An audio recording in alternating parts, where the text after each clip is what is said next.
प्रिय मित्रों, नमो नमः। संस्कृत कौमुदी में आप सभी लोगों का स्वागत है। मित्रों, शाम के 7:30 बज चुके हैं और चलिए प्रतिदिन की भांति हम लोग अपना अध्ययन प्रारंभ करते हैं। हम लोग मित्रों अध्ययन कर रहे हैं नीति शतकम ग्रंथ का और कल की कक्षा में इस ग्रंथ से 85 श्लोक तक का अध्ययन कर चुके हैं और अब आज की कक्षा में इसके 86वें इस श्लोक से अध्ययन प्रारंभ करते हैं। तो आप लोग अपनी नोट्स और अपनी पुस्तक नीति शतकम ग्रंथ लेकर के बैठ जाइए मित्रों। चलिए परीक्षा की दृष्टि से गहन एवं सूक्ष्म अध्ययन प्रारंभ करते हैं। एक बार पढ़ लिया जाए। करे गज भुजंग विहंगम बंधनम शशि दिवाकर योह ग्रह पीडनम मति मताम च विलोक्य दरिद्रताम विधि रहो बलवा नीति में मति। मित्रों, इस श्लोक में महाकवि भर्तृहरि पुनः भाग्य की प्रबलता का निदर्शन कर रहे हैं। तो चलिए देखते हैं इसके अर्थ को। हम लोग कह रहे हैं गज। गज अर्थात मित्रों आप लोग जान रहे हैं हाथी, भुजंग अर्थात सर्प और विहंगम अर्थात विहंगमा अर्थात मित्रों पक्षी। ठीक। फिर कह रहे बंधनम मतलब इनका बांधा जाना। क्या? इनका बांधा जाना। तो कह रहे हाथी, सर्प, पक्षी इन तीनों का बांधा जाना। और फिर कह रहे शशि दिवाकर योह। शशि अर्थात मित्रों चंद्रमा, शशि अर्थात चंद्रमा, दिवाकर अर्थात सूर्य। कह रहे इन दोनों का, शशि दिवाकर योह, इन दोनों का ग्रह पीडनम यानी कि ग्रहण लगना या फिर ग्रहण के द्वारा पीड़ा इनको होना। तो हम लोग सीधे सीधे सरल शब्दों में लिख लेते मित्रों ग्रहण लगना। तो कह रहे चंद्रमा और सूर्य का ग्रहण लगना। ठीक। और आगे और फिर बता रहे हैं अब कि मतिमताम अर्थात बुद्धिमानों का, बुद्धिमान लोगों का, विलोक्य मने देख कर, च मने और, विलोक के अर्थात देख करके, दरिद्रता मतलब दरिद्रता। तो कह रहे हैं कि और बुद्धिमान लोगों की दरिद्रता को देखकर, है ना। तो तीन बातें बताए मित्रों कि हाथी, सर्प, पक्षी इनका बांधा जाना, चंद्रमा, सूर्य का इन दोनों का ग्रहण लगना, ग्रहण से पीड़ित होना और बुद्धिमान लोगों की दरिद्रता को देख करके यह, है ना, मैं मति यानी कि मेरे विचार में, है ना। क्या है मेरे विचार में? कह रहे हैं कि विधि अर्थात भाग्य, विधि अहो अर्थात अहो, है ना, अहो भाग्य ही बलवा, नीति मतलब बलवान है, प्रबल है। भाग्य ही बलवान है और प्रबल है। ठीक।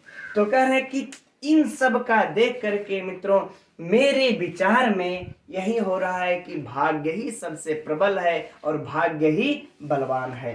ठीक है मित्रों, एक बार पुनः संपूर्ण अर्थ को देख लेते हैं।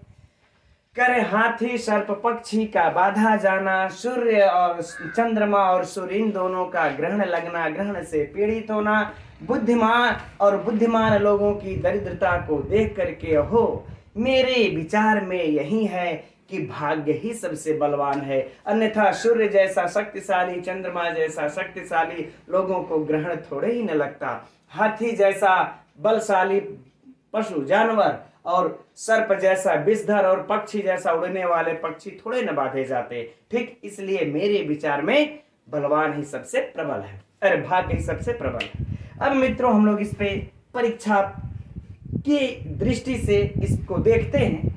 तो मित्रों ये वाला जो पंक्ति दिख रही है यह बहुत बहुत महत्वपूर्ण सूक्ति है। ठीक है। तो सूक्ति है तो विधि मतलब भाग्य आप लोग आराम से पकड़ सकते हैं। दैव पद्धति अर्थात भाग्य पद्धति की यह सूक्ति है, इसमें कोई भी आप लोगों को कठिनाई नहीं होगी। ठीक। अब प्रश्न चलते हैं, इससे ढूंढते हैं कि कौन कौन से प्रश्न बन करके परीक्षा में आ सकते हैं। एक तो सूक्ति हो गई। अब है कि किसके मत में भाग्य ही सबसे प्रबल होता है। किस कवि के अनुसार या किस ग्रंथ के अनुसार, किस कवि के अनुसार भाग्य ही सबसे प्रबल होता है? तो क्या उत्तर हो जाएगा मित्रों? महाकवि भर्तृहरि। ठीक, विकल्प में कालिदास, शूद्रक इत्यादि भी रहेंगे। अगला प्रश्न है ना, तीसरा प्रश्न हो जाएगा कि किसको देख करके महाकवि भर्तृहरि के अनुसार भाग्य सबसे प्रबल होता है? किसको देख करके? तो मित्रों अगर ऑप्शन ए ये है, ऑप्शन बी यह है और ऑप्शन सी यह है, तो आप लोग तीसरा वाला ऑप्शन लगा दीजिएगा, उपर्युक्त सभी। अर्थात इन तीनों को ही तो देख करके इनके मत में है कि भाग्य सबसे प्रबल है। ठीक, यदि मान लेते हैं सिर्फ बुद्धिमान की दरिद्रता को देख करके बाकी तीन अन्य ऑप्शन है, तो बस इसको लगा लेंगे। ठीक मित्रों, अब इससे बाहर कोई वैसा विशिष्ट प्रश्न नहीं बनता। और शब्दार्थ की दृष्टि से देखा जाए तो विहंग पक्षी, भुजंग सर्प, गज हाथी, ये सभी लोग आप लोग जानते ही हैं। तो चलिए अब इसकी व्याकरणात्मक टिप्पणी को देखते हैं। तो इसकी व्याकरणात्मक टिप्पणियां मित्रों आप लोग देख ही रहे हैं कितनी सरल है, आसान है। चलिए देख लेते हैं। गज भुजंग विहंगम, है ना, अर्थात गजश्च भुजंगश्च विहंगमश्च गज भुजंग विहंगमाः, अर्थात मित्रों कौन सा समास हो जाएगा? द्वंद्व समास। बिल्कुल सरल है, कोई कठिनाई नहीं। अब है तेसाम बंधनम, तेसाम बंधनम, उनका बांधा जाना, उनका बंधना। तो मित्रों कौन सा समास हो जाएगा? षष्ठी तत्पुरुष समास। तो यदि परीक्षा में सिर्फ यहां तक पूछ दे, है ना, गज भुजंग विहंगम कौन सा समास है, तो द्वंद्व समास। और यदि जब पूरे में पूछ दे तो तेसाम बंधनम क्या लगा देंगे? षष्ठी तत्पुरुष समास। राइट। अब बंधनम में मित्रों प्रत्यय अगर देखा जाए तो बंध धातु से ल्युट प्रत्यय, बिल्कुल सरल है आप लोगों के लिए, है ना। आगे बढ़ते हैं। शशि दिवाकरयोः, तो मित्रों यहां भी कौन सा समास हो जाएगा? द्वंद्व समास। शशि दिवाकर से द्वंद्व समास, बिल्कुल सरल। अब ग्रहेण पीड़नम, यानी कि ग्रहण से पीड़ा, तो मित्रों यहां पर भी बिल्कुल स्पष्ट है, तृतीया तत्पुरुष समास। और यदि अब हम लोग इसमें प्रत्यय अगर देखा जाए तो पीड़ धातु से ल्युट प्रत्यय है, बिल्कुल सरल। और यदि संधि देखा जाए मित्रों तो इस शशि दिवाकरयोः जब यहाँ पर हम लोग विसर्ग लगा देंगे फिर ग्रह पीड़नम, तो यहाँ पर जो विसर्जनीय से सह फिर ससज स्वरूप, ये दोनों सूत्र लग करके क्या इसको रुत्त होकर के ऊपर चला गया है, ग्रह के ऊपर र। ठीक, तो यदि परीक्षा में सूत्र भी पूछ दे तो आराम से लगा सकते हैं आप लोग। हम समझते हैं कि इसमें कठिनाई नहीं होगी, यद्यपि हमने अभी तक सिर्फ अच संधि ही, स्वर संधि ही हमने व्याकरण में पढ़ाया है। देखते हैं तो इसके बाद हल और विसर्ग संधि भी पढ़ा देते हैं, अध्ययन कर लिया जाएगा। चलिए आगे बढ़ते हैं। मति मताम च विलोक्य, तो विलोक लेप प्रत्यय है मित्रों, स्पष्ट दिख रहा है आप लोगों के, जिसको कहते हैं बायां हाथ का काम होगा, दरिद्रता। ठीक, तो यहां पर मित्रों दरिद्र धन तल प्रत्यय, दरिद्रता। ठीक, वेरी सिंपल। अब फिर है देखिए विधि अहो, तो यहां पर भी मित्रों विसर्ग है, विसर्ग को विसर्जनीय से सह फिर ससज स्वरूप से रुत्त होकर के विधि रहो बन गया है। परीक्षा में पूछे तो सरलता से हल हो जाएगा। बलवा नीति में मति, है ना मित्रों, तो मति में आपका मन धातु से कितने प्रत्यय लग करके बन जाता है ना, मति। ठीक, तो ये रहा मित्रों इसकी व्याकरणात्मक टिप्पणियां। अगर परीक्षा की दृष्टि से देखा जाए तो ये द्वंद्व समास और ये द्वंद्व समास दोनों महत्वपूर्ण है। ठीक है, तो आप लोगों के बाएं हाथ का काम भी है। और दरिद्रता तल प्रत्यय, ये भी सरल है। अब बात कर लेते हैं मित्रों इसमें छंद की। तो छंद अगर देख लिया जाए तो कौन सा है? द्रुत विलंबित माह, द्रुत विलंबित छंद है ना। चलिए, द्रुत विलंबित माह नभौ भरव, है ना, अर्थात नगण नभ भर, है ना, अर्थात मित्रों 3 3 6 3 9 3 12, 3 अक्षर का गणों का समूह होता है।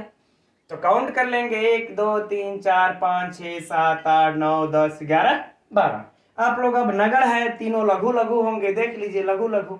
ठीक, तो इस तरह से लिख करके घटा करके ही तो परीक्षा में लगाइएगा। ठीक है मित्रों, अब देखते हैं अगला श्लोक। तो ये रहा अगला श्लोक मित्रों, देखते हैं इसे। सृजति तावद शेष गुणाकरम पुरुष रत्नम अलंकरणम भुवः तदपि तत्क्षण भंगी करोति चेत अहह कष्टम अपंडिता विधे। मित्रों, इस श्लोक में महाकवि भर्तृहरि ब्रह्मा को अनुचित ठहरा रहे हैं, उनके इस कार्य को अनुचित ठहरा रहे हैं। अब किस कार्य को अनुचित ठहरा रहे हैं देखते हैं हम लोग इस श्लोक में। ठीक, परीक्षा की दृष्टि से कह रहे हैं कि सृजति, सृजति अर्थात मित्रों निर्माण करता है। सृजति अर्थात निर्माण करता है ना। किसका निर्माण करता है? कह रहे हैं कि तावद अशेष गुणाकरम। अशेष गुणाकरम अर्थात जिसका कोई गुण शेष ही न रह गया हो, अर्थात कह ले संपूर्ण गुणों की खान, संपूर्ण गुणों की खान। ठीक, तो कह रहे हैं कि निर्माण करता है संपूर्ण गुणों की खान। कौन? पुरुष रत्न, यानी कि पुरुष रत्न, पुरुष रत्न।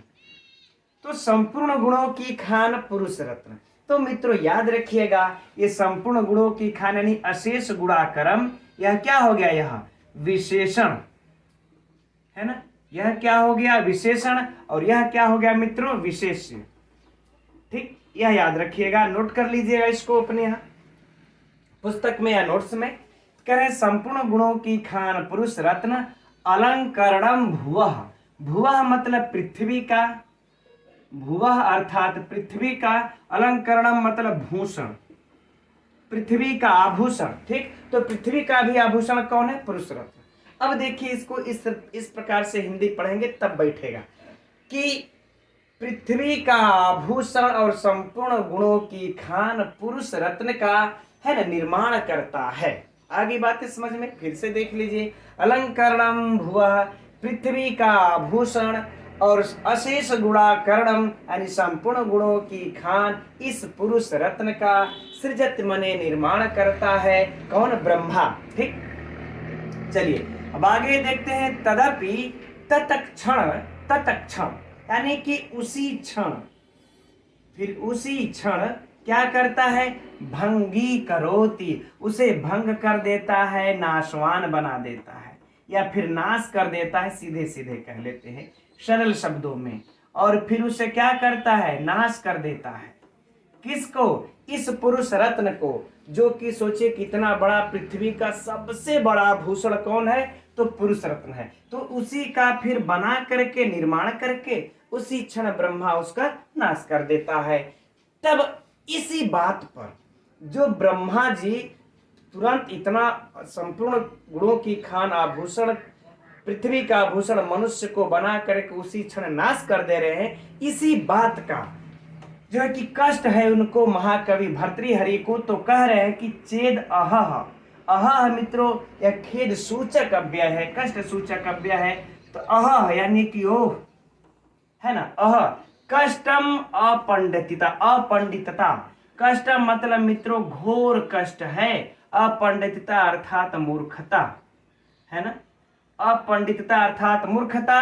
विधे मतलब ब्रह्मा, या फिर यूं कह लें कि विधाता है ना। चलिए कोई बात नहीं है, विधाता कह लें या फिर ब्रह्मा कह लें, कोई समस्या नहीं है, ब्रह्मा भी लिख लेते हैं हम लोग।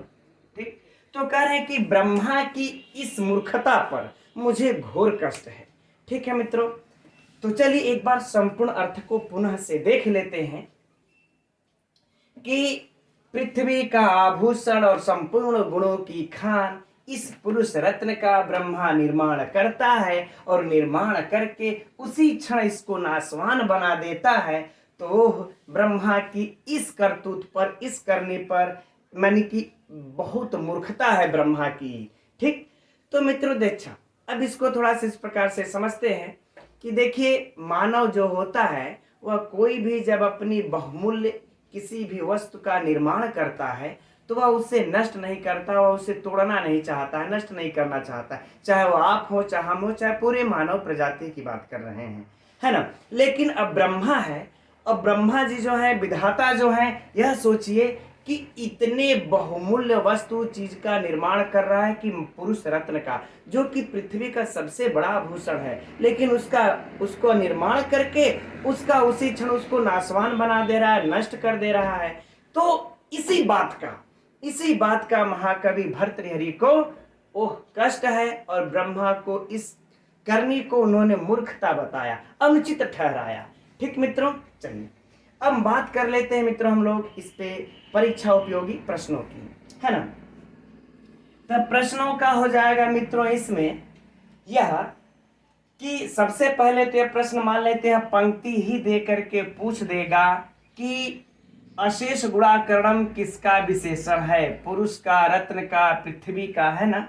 तो ये पुरुष रत्न का विशेषण है, यह महत्वपूर्ण है, एकदम नोट कर लीजिएगा। एक प्रश्न हो गया इससे, ठीक है ना। दूसरा प्रश्न, पृथ्वी का आभूषण या पृथ्वी का भूषण कौन है। हो सकता है मित्रों ये पूछ दे, जो इस प्रकार से पढ़ा रहेगा मित्रों उसी की इस प्रश्न पर दृष्टि पहुंच पाएगी, है ना। नहीं तो कहेंगे यार पृथ्वी का भूषण कौन है, अग्नि जल वायु पुरुष, है ना, पेड़ पौधे वृक्ष इत्यादि दे दे, लेकिन नीति शतकम के अनुसार पृथ्वी का भूषण कौन है, पुरुष रत्न है, ये याद रख लेना है। अब आगे बढ़ते हैं कि किसका निर्माण करके ब्रह्मा उसी क्षण नष्ट कर देता है। प्रश्न संख्या 3, किसका निर्माण करके ब्रह्मा उसको उसी क्षण नष्ट कर देता है। तो पुरुष रत्न का निर्माण करके उसका उसी क्षण नष्ट कर देता है। अब प्रश्न आगे है कि अगला प्रश्न है कि अब ब्रह्मा किसका, अगला प्रश्न इसमें से आ जाए कि हाँ पुरुष का निर्माण करके उसी क्षण किसको नष्ट कर देता है, कौन नष्ट कर देता है, तो ब्रह्मा नष्ट कर देता है। राइट मित्रों। अब इसमें अगर अलंकार की देखा जाए, इसमें अलंकार कौन है, तो यहाँ पर जो पुरुष रत्न मित्रों जो दिख रहा है आप लोगों को, ये पुरुष रूपी रत्न, तो यहाँ पर पुरुष और रत्न में दोनों में अभेद दिखाया गया है, इसलिए यहाँ पर मित्रों हम लोग रूपक अलंकार कह सकते हैं, है ना। तो ये वाली पंक्ति अगर दे करके पूछ दे इसमें कौन सा अलंकार है, तो रूपक अलंकार है। हो गया ये अगला प्रश्न, ठीक। तो चलिए अब इसमें व्याकरण की तरफ चलते हैं। हम समझते हैं साहित्य की संपूर्ण चर्चा हो गई, तो देखते हैं मित्रों सृजति, बिल्कुल सरल है। लट लकार प्रथम पुरुष एक वचन, है ना, सृज धातु लट लकार प्रथम पुरुष एक वचन, हो गया सृजति, कोई सोचना समझना नहीं। आगे है तावद अशेष गुणाकरम, है ना, तो अशेष न शेष अशेष, तो मित्रों यहाँ पर नए तत्पुरुष हो जाएगा। अशेष में यदि पूछे तो न शेष अशेष नए तत्पुरुष। अब फिर हो जाएगा, अब यहाँ से शेष गुणा तक ले लेंगे, है ना, तो शेष अशेष गुणा यानी कि अशेषा गुणा, यानी कि जहां पर कोई भी गुण शेष ना हो, तो मित्रों यहाँ पर हो जाएगा कर्मधारय समास, ठीक। अब इसके बाद अशेष गुणानाम आकरः, तब मित्रों क्या हो जाएगा, षष्ठी तत्पुरुष समास। राइट। अब फिर से देखिए समझ लेते हैं इसको। यदि अशेष में मात्र पूछे तो नए तत्पुरुष, यदि अशेष गुणा में पूछ दे तो कर्मधारय समास, और यदि पूरा यहां से लेकर अशेष गुणा कर्म तक पूछ दे तब अशेष गुणानाम आकरः षष्ठी तत्पुरुष समास। राइट। चलिए अब आगे देखते हैं पुरुष रत्न। तो मित्रों पुरुष रत्न में देखिए दो अलंकार दो अलग अलग पुस्तकों में मिल रहा है। जैसे एक में तो है कि पुरुषेषु रत्नम श्रेष्ठ, यानी कि पुरुषों में जो श्रेष्ठ है रत्न, तो ये प्रकार से षष्ठी तत्पुरुष सप्तमी तत्पुरुष हो जा रहा है ना, सप्तमी तत्पुरुष। और इसके बाद इसमें कर्मधारय भी समास मिलता है अन्य पुस्तकों में, ठीक। तो जैसा आप लोग विकल्प देखिएगा वैसा इसमें पुरुष रत्नम में लगा लीजिएगा। राइट। अब अलंकरणम अलम क्रिल्युट फेमस है, ऐसा ही सही कर सकते हैं आप लोग। आगे देखते हैं तद धन अपि तत् धन अपि, झलाम जसवंते सूत्र लगा है मित्रों, स्पष्ट दिख रहा है। फिर तत्क्षण भंगी करोति चे, तो इधर तो कुछ सोचना समझना है नहीं। कष्टम अपंडिता, तो न पंडिता अपंडिता, मित्रों कौन सा समास, नए तत्पुरुष समास, ठीक। तो यदि देखा जाए मित्रों परीक्षा की दृष्टि से, तो अशेषा में भी, अशेष गुणा में भी, और ये सृजत अगर पूछेगा, ये सब तो हमारे ख्याल से आप लोगों से गलत होने वाला नहीं है, चाहे आप पंडिता ही पूछ दे चाहे कुछ भी। ठीक, अब इसमें बात करते हैं मित्रों हम लोग छंद की। तो इसमें भी मित्रों वही है, द्रुत विलंबित माह न भव भरो। ठीक है ना, नभ भर वही है, आप लोग देख सकते हैं। इसमें भी 12 अक्षर होते हैं, तो 1 2 3 4 5 6 7 8 9 10 11 12 इत्यादि लिख करके घटा सकते हैं। तो चलिए हम समझते हैं कि अब ये परीक्षा की दृष्टि से पूर्ण हो गया। अब अगले श्लोक की तरफ बढ़ते हैं। तो यह रहा मित्रों अगला श्लोक। चलिए इसका भी अध्ययन करते हैं, पढ़ लिया जाए एक बार। अयम अमृत निधानम नायको वपि औषधीनाम शतभिषगनुयातः शंभु मूर्धनो अवतंसः विरहयति न चैनम राजक्षमा शशांकम हत विधि परिपाकः केन वा लंघनीयः। मित्रों इस श्लोक में महाकवि भर्तृहरि यह बता रहे हैं कि जो भाग्य का लिखा हुआ है उसे कौन मिटा सकता है, अर्थात उसे कोई नहीं मिटा सकता। इसके लिए बहुत ही अच्छा उदाहरण दे करके इस श्लोक में उसको सिद्ध कर रहे हैं। तो देखते हैं मित्रों अर्थ। कर रहे हैं कि अयम अमृत निधानम।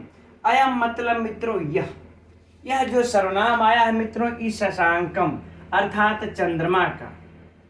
ठीक है ना, यह चंद्रमा के लिए, चंद्रमा का सर्वनाम आया है यहाँ पर। तो कह रहे हैं कि यह चंद्रमा, हम लोग भी यहाँ पर लिख लेते हैं। चलिए, यह चंद्रमा अमृत निधानम यानी कि अमृत का खजाना है। अमृत का क्या है? खजाना है। ठीक है ना। आगे कहते हैं कि नायकः अपि औषधि नाम, और कह रहे अपि अर्थात भी, औषधि नाम माने औषधियों का, है ना। कह रहे हैं कि औषधियों का यह क्या है? नायक मतलब नायक है।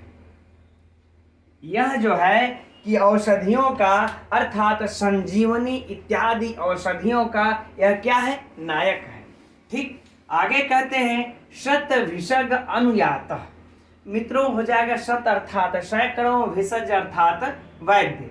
ठीक, तो हो जाएगा सैकड़ों वैद्य। सैकड़ों वैद्य के से यह अनुयाता अर्थात घिरा रहता है। तो सैकड़ों वैद्य से यह क्या करता है? घिरा रहता है। अब मित्रों यहाँ पर दो अर्थ लेंगे। ठीक, एक शतभिषग, एक नक्षत्र भी होती है, जो 27 नक्षत्र होती हैं, उन 27 नक्षत्रों में ये शतभिषग जो है कि 24वां नक्षत्र होती है। ठीक है ना।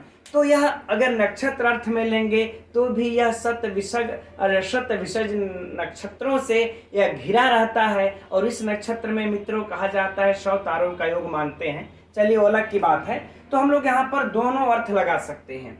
एक तो सैकड़ों वैद्य से घिरा रहता है, और एक कह रहे हैं कि शतभिषज नक्षत्र से घिरा रहता है। आगे कह रहे हैं कि यह चंद्रमा शंभु मूर्धनो अवतंसः।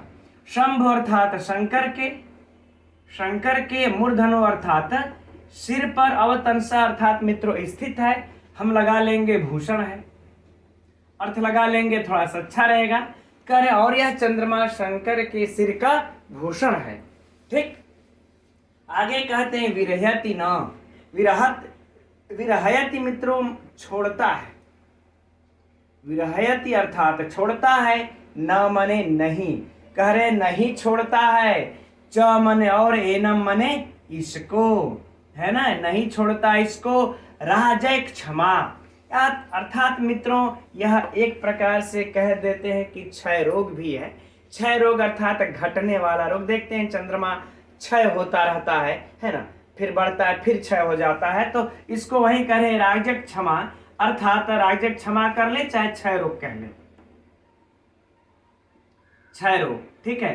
तो कह रहे फिर भी इस चंद्रमा को, इसको क्षय रोग नहीं छोड़ता है, अर्थात इसको भी क्षय रोग लगता ही लगता है। तो हत विधि, अब नीचले वाले जो महत्वपूर्ण पंक्ति इसको देखते हैं। कह रहे हत विधि अर्थात कि भाग्य दुर्भाग्य को, हत विधि यानी कि भाग्य विधि अर्थात भाग्य को, हत माने मार दिया गया हो तो दुर्भाग्य को। ठीक, यहां पर लिख लेते हैं हम लोग मित्रों दुर्भाग्य।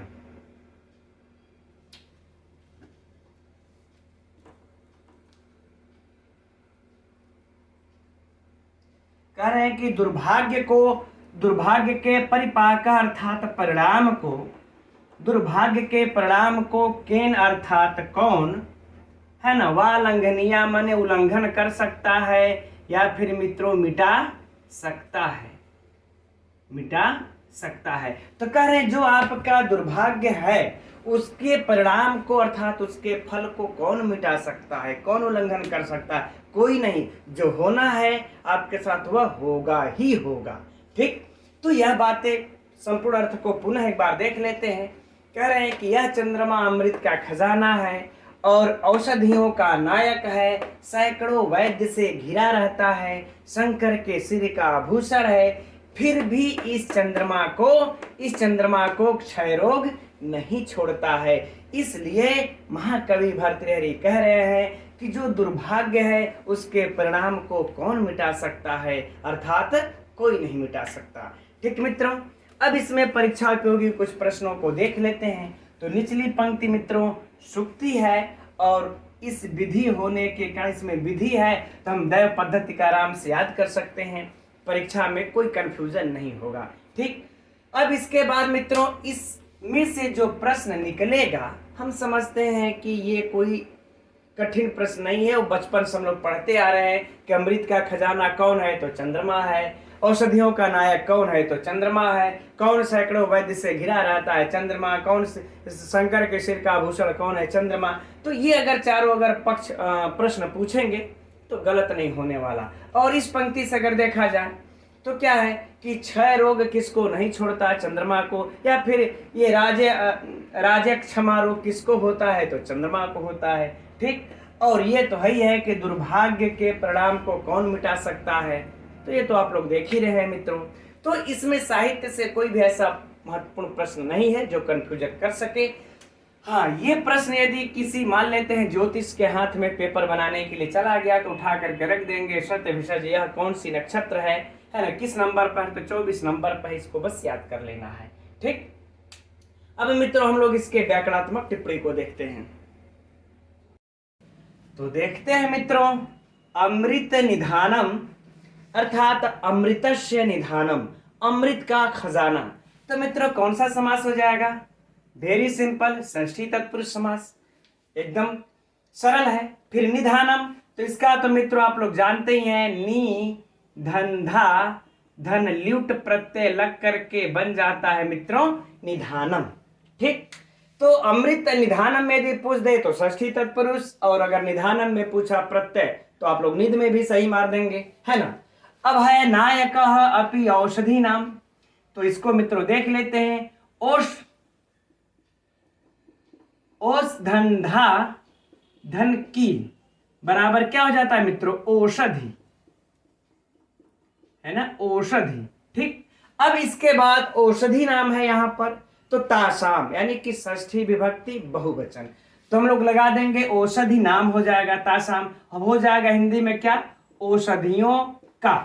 ठीक, तो यदि औषधि नाम में पूछे तो षष्ठी विभक्ति बहुवचन विभक्ति पूछा, तो यदि प्रत्यय इत्यादि पूछा तो उस धंधाधन की। राइट, चलिए आगे बढ़ते हैं। अब हम मित्रों शत विसर्ज, है ना, तो अगर वैद्य लेंगे तो सैकड़ों वैद्य, तो वैद्य इधर सैकड़ों है तो मित्रों विशेष विशेषण समास, तो क्या हो जाएगा? कर्मधारय समास।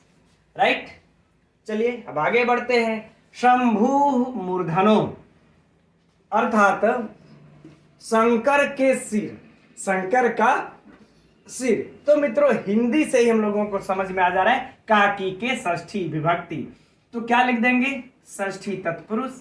कोई कठिन नहीं मित्रों, ऐसे ही सरल है।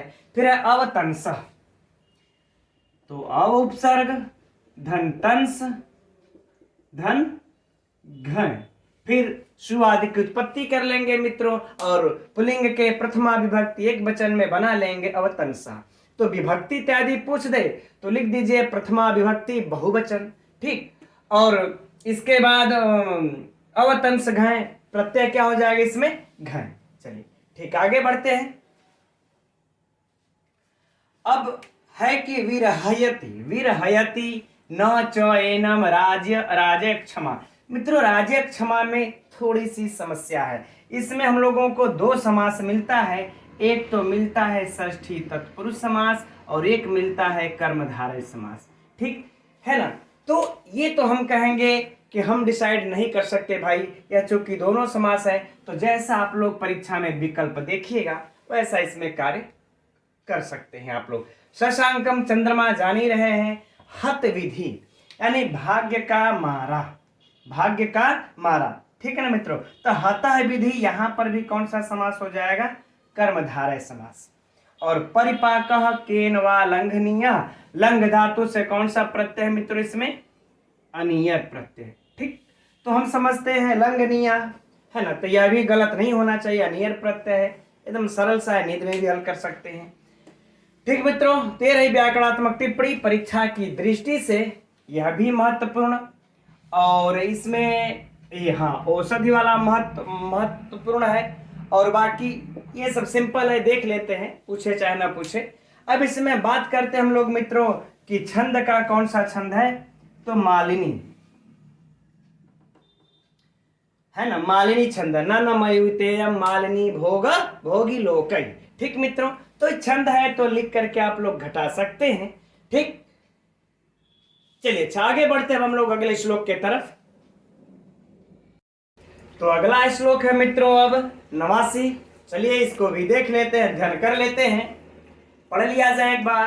प्रिय सखा विपद दंडाघात प्रपात परंपरा, परिचय चले चिंता चक्रे निधाय विधि खलः, मृदमीव बलात् पिंडीकृत प्रगल्भ कुलालवद, भ्रमयति मनो नो जानीमः किमत्र विधास्यति।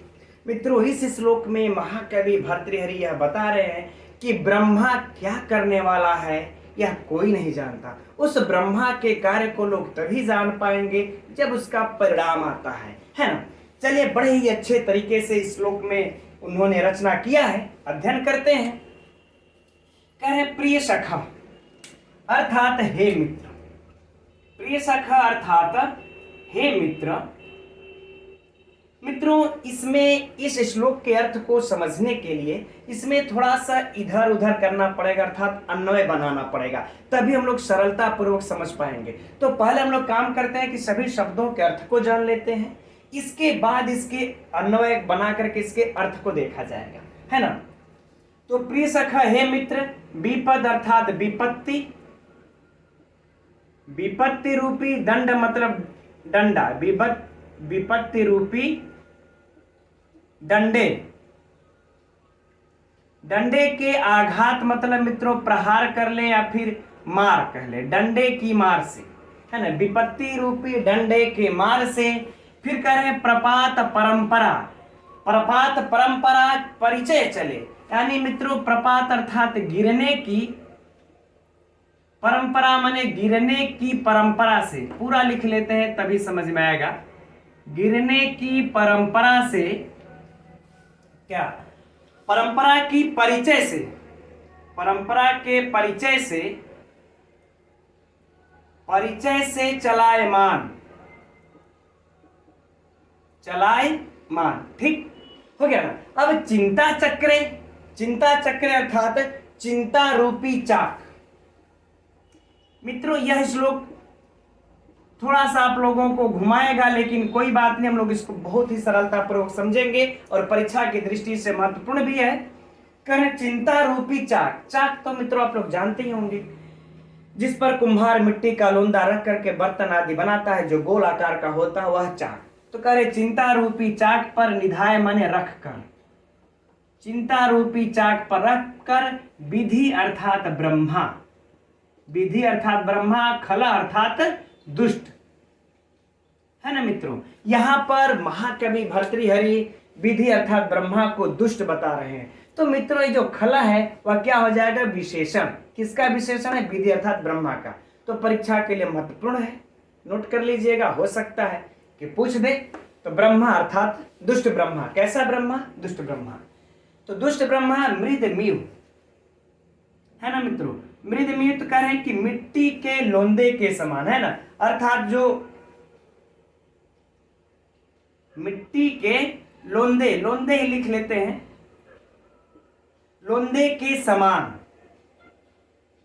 मिट्टी के लोंदे के समान बलात् पिंडीकृत्य, अर्थात बलपूर्वक, बलपूर्वक क्या, पिंडीकृत यानी कि पिंड बना करके, बलपूर्वक पिंड बनाकर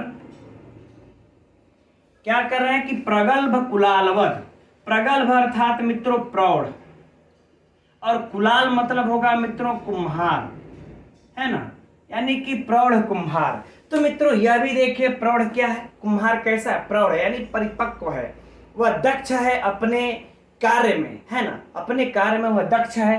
तो यह प्रगल्भ इसका विशेषण, कुम्हार क्या हुआ, विशेषण। तो यहाँ पर भी विशेष विशेषण है, परीक्षा की दृष्टि से महत्वपूर्ण है, अंडरलाइन कर लीजिएगा। लेकिन इससे भी महत्वपूर्ण क्या है, यह कुलाल, यह मित्र एक नहीं कई विभिन्न परीक्षाओं में पूछा जा चुका है। कुलाल माने क्या होता है, तो कुम्हार। शब्द अर्थ की दृष्टि से मित्रों बहुत ही महत्वपूर्ण प्रश्न है ये, तो कुम्हार, राइट। चलिए आगे बढ़ते हैं। भ्रमयति, भ्रमयति अर्थात घुमा रहा है या घुमाता है। मनोह, मनः अर्थात मन को, है ना, और न मतलब नहीं, जानीमः माने जानता, मैं नहीं जानता, मैं नहीं जानता। किम अत्र क्या करेगा, विधास्यति माने ब्रह्मा, तो यहाँ क्या करेगा, विधास्यति अर्थात ब्रह्मा क्या करेगा, यह मैं नहीं जानता। ठीक मित्रों, चलिए अब हम लोग इसके पूरे अर्थ को देखते हैं, है ना। तो विधास्यति मतलब यही होगा मित्रों क्या करेगा ब्रह्मा। चलिए अच्छा, अब पूरे अर्थ को यहां से प्रारंभ करते हैं हम लोग, तब समझ में आएगा कि यह दुष्ट ब्रह्मा प्रौढ़ कुम्हार के समान, फिर से समझिए, दुष्ट ब्रह्मा प्रौढ़ कुम्हार के समान मेरे मन को मिट्टी के लोंदे के समान बलपूर्वक पिंड बना करके चिंता रूपी चाक पर रख करके विपत्ति रूपी डंडे से मार करके गिरने की परंपरा के परिचय से चलायमान वह करके भ्रमयति मने घुमा रहा है मेरे मन को, और अब वह मेरे मन के साथ क्या करेगा मैं नहीं जानता। वह ब्रह्मा मेरे मन के साथ क्या करेगा मैं नहीं जानता, है ना मित्रों। अब सिंपल सी बात, अब इस तरह समझते हैं।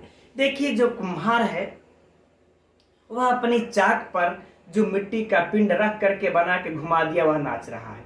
अब वह क्या बर्तन बनाएगा हम और आप क्या जानेंगे, उसके मन में क्या है वह कुम्हार ही जानता है, या हम लोग तभी जान पाएंगे जब वह कुम्हार अपना बर्तन घड़ा इत्यादि बना करके रख देगा, तभी जान पाएंगे। तो सेम उसी प्रकार से ब्रह्मा भी मित्रों उसी कुम्हार के समान हम लोगों को मन को मिट्टी का लोंदा बना करके घुमा रहा है। अब हम लोगों का स्थिति अगला परिणाम क्या होगा हम लोग क्या जानेंगे, यह तो अब ब्रह्मा ही जानेगा। और हम लोग कब जानेंगे, जब ब्रह्मा अपना कार्य करके परिणाम सामने रख देगा, तब जानेंगे हमारे मन के साथ क्या हुआ। ठीक, यही बात को यहाँ पर बहुत प्रबलता से कह रहे हैं महाकवि भर्तृहरि। ठीक, अब मित्रों यहाँ पर जो परीक्षा की दृष्टि से महत्वपूर्ण उपयोगी जो प्रश्न बनते हैं उस पर चर्चा करते हैं। तो उस पर चर्चा करते हैं तो मित्रों पहला प्रश्न तो बहुत ही महत्वपूर्ण परीक्षा की दृष्टि से है कि इस ब्रह्मा की तुलना नीति शतकम के अनुसार किससे किए हैं महाकवि भर्तृहरि ने, तो प्रौढ़ कुम्हार से किए हैं। ब्रह्मा की तुलना किससे किए हैं, प्रौढ़ कुम्हार से किए हैं। अच्छा मित्रों और भी है, लेकिन हम लोग एक चित्र के द्वारा हम बिल्कुल आराम से आप लोगों को समझा दे रहे हैं। मानिए देखिए ये गोल हो गया, ये चाक हो गया, है ना, गोलाकार का चाक, और इस पे देखिए यह हो गया यह मिट्टी का पिंडा, है ना, ये मिट्टी का पिंडा ये चाक, ठीक, और ये देखिए हो गया डंडा, इसको लगा करके घुमाने वाला। अब यहां मित्रों हम मान लेते हैं कि चलिए, है ना, ये क्या हो गया मान लेते हैं कि ये कुम्हार हो गया, है ना, चलिए ठीक, ये कुम्हार हो गया, तो यह कुम्हार हो गया। अब यहीं में देखिए उपमा दे रहे हैं कैसे, अब इसी जगह स्पष्ट समझ लीजिए, यह क्या है कुम्हार, तो इस कुम्हार को क्या उन्होंने बताया है कि यह कुम्हार क्या है? ब्रह्मा। तो इस कुम्हार की उपमा दे दिया ब्रह्मा से। अब अगला प्रश्न आप लोगों का यह एक प्रश्न कंप्लीट। अब अगला प्रश्न है कि यह डंडा, नीति शतकम के अनुसार डंडा की उपमा या डंडा की तुलना किससे की है? यह रूपक अलंकार हो सकता है मित्रों, रूपक अलंकार। चलिए अच्छा, डंडा को क्या कहा है? महाकवि भर्तृहरि ने डंडे को क्या कहा है मित्रों? तो हो जाएगा विपत्ति। क्या कहा है? विपत्ति, है ना, विपत्ति रूपी डंडा से। अब इसके बाद अगला क्या है? ये चाक। यह चाक क्या है मित्रों? मन। और यह चाक क्या है? चिंता, क्षमा कीजिएगा, यह चाक क्या है? चिंता रूपी चाक पर। अब यह मिट्टी का जो लोंदा है, यह मिट्टी का लोंदा क्या है? देखिए यहां पर कहा गया, मिट्टी का लोंदा क्या है? मन। मिट्टी का लोंदा क्या है? मन। मन तो यहां में लिखा हुआ, कोई बात नहीं। यह जो मिट्टी का लोंदा है मन, चाक क्या हुआ? चिंता। तो मित्रों ये हो गया हम लोगों का परीक्षा की दृष्टि से महत्वपूर्ण प्रश्न सब में, कि महाकवि भर्तृहरि ने डंडे को क्या कहा है? विपत्ति। चाक को क्या कहा है? चिंता। और कह रहे हैं कि इसको मिट्टी को क्या कहा है? तो कह रहे हैं कि मिट्टी को मन कहा है। ठीक। अच्छा मित्रों, यहां पर देखिए ना, बलपूर्वक मिट्टी को लोंदा बनाकर, मिट्टी के जैसे देखिए कुम्हार होता है, तो कुम्हार क्या करता है? मिट्टी को लेकर के इतना उसको पीटता है, इतना उसको खांचता है ना, बार बार उसको उठा उठा पटकता है। इसके बाद बलपूर्वक पिंड बना करके तब उस चाक पर चढ़ाता है, चाक पर रखता है। ठीक उसी प्रकार से ब्रह्मा भी कह रहे हैं कि हे मित्र, ब्रह्मा भी मेरे मन को पीट रहा है, कूट रहा है, खांच रहा है, पटक रहा है। इसके बाद ले जाकर के वह इस चिंता रूपी, ये जो चिंता है ना, इस चिंता रूपी चाक पर ले जाके मेरे मन को रख दिया। अब इसके बाद विपत्ति का डंडा उठाया, लगा घुमाने, और घुमा करके रख दिया। अब क्या करेगा इस मेरे मन का, ये जो मिट्टी रूपी मन है, कौन का आकार का बनाएगा, क्या करेगा, मैं नहीं जानता। ठीक मित्रों, तो हम समझ रहे हैं ये अर्थ और प्रश्न। आप लोगों को अगर इससे कोई भी अगर पूछा तो अब गलत नहीं होने वाला। ठीक, लेकिन हाँ, ये सब उपमा जो यहाँ पर जो तुलना दे रहे हैं, यह सब याद रहे। अब थोड़ा सा अलंकार की चर्चा कर लेते हैं मित्रों। यहाँ पर तो यहाँ पर इस विधाता की उपमा अलंकार है मित्रों, यह उपमा दे रहे हैं, है ना। लेकिन यहाँ विपत्ति रूपी डंडे में रूपक है, चिंता चक्रे में रूपक है। यहाँ पर कौन सा अलंकार है? रूपक अलंकार। और यहाँ पर मृदमीव बलात्मीव, बलपूर्वक, मिट्टी के लोंदे के समान मित्रों, तो यहाँ पर भी उपमा अलंकार है ना। तो ये उपमा और रूपक जगह जगह पर है, तो जैसी पंक्ति उठा करके पूछेगा परीक्षा में, वैसा इसे ध्यान दे लेना है। अब हम समझते हैं मित्रों, इसका अर्थ की दृष्टि से यह श्लोक क्लियर हो गया। चलिए बढ़ते इसके व्याकरणात्मक टिप्पणी की ओर। इसमें ज्यादा तो नहीं मित्रों, बस वही एक दो कुछ व्याकरणात्मक टिप्पणियां परीक्षा की दृष्टि से महत्वपूर्ण है, देख लेते हैं। जैसे प्रिय सखा, प्रिय चासो सखा च इति, प्रिय सखा मित्रों कर्मधारय समास। कौन सा समास? कर्मधारय समास। और मित्रों इसमें राजा सखी भ्यष्टच सूत्र से इसमें टच प्रत्यय भी हुआ है। तो यही वाला इस श्लोक में अगर देखा जाए हमारी दृष्टि से, तो सबसे महत्वपूर्ण यदि परीक्षा की दृष्टि से व्याकरणात्मक टिप्पणी है तो यही है। प्रिय सखा में समास भी पूछेगा कि कौन सा समास है, तो कर्मधारय समास। और इसमें कौन सा प्रत्यय लगा है, तो टच प्रत्यय लगा है। किस सूत्र से लगा है, तो राजा सखी भ्यष्टच सूत्र से लगा है। तो मित्रों इसी से हम लोगों को 3 प्रश्न बन जाते और भी महत्वपूर्ण पूछा जा चुका है परीक्षा में और पूछा जाएगा भी। ठीक, इसे नोट कर लेना है। बाकी ये तो इतना लंबा है मित्रों कि इसमें से कोई वैसा विशिष्ट नहीं बनता, समास ही समास है, बाकी अलग करके पढ़ने का कोई विशिष्ट प्रयोजन नहीं है, परीक्षा में नहीं पूछने वाला। ठीक, आगे देखते हैं। चिंता चक्रे निधाय, तो निधन धा धन लेप, आप लोग इसको स्पष्ट देख ही रहे हैं। अब विधि खलह, कोई समस्या नहीं। मृदमीव बलात् पिंडीकृत्य, पिंडीकृत्य को देख लेते हैं मित्रों। पिंड, पिंड धन च्वी प्रत्यय लग करके बन जाता है मित्रों पिंडी, और उसके बाद क्या है? कृत्य, तो क्री धन कत्वा धन क्या हो जाएगा? ल्यप। ल्यप प्रत्यय, है ना। तो पिंडी कृत्य, मित्रों आप लोगों को जब हम लोग समास पढ़ रहे हैं तो आप लोगों को याद होगा कि पटपटा कृत्य, शुक्ली कृत्य, पिंडी कृत्य, है ना, यह उसमें बन जाएगा मित्रों गति तत्पुरुष समास। गति तत्पुरुष समास आप लोग इसको कर सकते हैं, जैसे शुक्ली कृत्य, पटपटा कृत्य, इस प्रकार से, है ना। चलिए अब आगे बढ़ते हैं, प्रगल्भ कुलाल्भ। तो ये भी मित्रों परीक्षा की दृष्टि से महत्वपूर्ण है, इसको भी नोट कर लीजिएगा। आगे देखिए प्रगल्भ कुलाल्भ। तो मित्रों इसमें प्रगल्भ यानी कि कुम्हार कैसा है, तो प्रौढ़ है। तो विशेष से विशेषण कर्मधारय समास एकदम स्पष्ट रूप से है, कोई भी कंफ्यूजन करने वाला इसमें नहीं है। भ्रमेति लट लकार, जानीमः किमत्र विधास्यति, लिट, ये लिट लकार भविष्य काल एक वचन, है ना। तो मित्रों इसमें से जो ये सब यदि पूछता है तो आप लोग तो हल कर ले जाएंगे, कोई समस्या नहीं। एक पिंडी कृत्य, एक प्रगल्भ कुलाल्भ, और सबसे महत्वपूर्ण जो है वह तो ये वाला है, ठीक। इससे ज्यादा इसमें से व्याकरणात्मक टिप्पणी परीक्षा में नहीं पूछने वाला है, इतना हम लोगों ने देख लिया। तो मित्रों आज की कक्षा में बस इतना ही रहने देते हैं, और अब इसके से आगे चूंकि विधेय पद्धति का 2 श्लोक और बचा है, तो कल की कक्षा में अब देख लिया जाएगा। तो मित्रों अब हम लोग, आप लोगों को अच्छा यह कक्षा कैसी लगती है मित्रों, कमेंट्स करते रहते हैं आप लोग, तो मेरा हौसला भी बढ़ता रहता है, ठीक है। तब हम लोग मित्रों कल मिलते हैं ठीक इसी समय 7:30 बजे, तब तक के लिए नमो नमः।